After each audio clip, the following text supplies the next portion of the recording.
guys, kain ulit tayo. Nag-crave na naman tayo ng sushi. Pero gagawa ako ng sarili kong sushi guys. With pipino. With my seaweeds. Ito siya. Yung aking soy sauce, nilagyan ko ng apple cider vinegar. Yan guys. Obey my thirst. Actually guys, ako ang bumibili ng aking lunch. Kaya enjoy lang. Ganun ko lang siya. Ididip ko lang sa soy sauce at saka vinegar.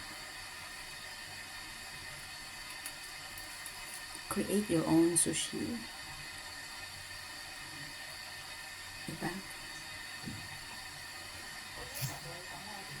Ito guys, binili ko na to. Yung sushi na to.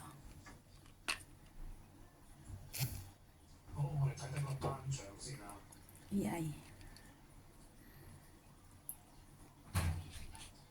Ito, binili ko na to. Tatappings ko lang siya. O, diba? Tapos, lagyan ko ng sushi. Ay, seaweeds pala. Let's eat.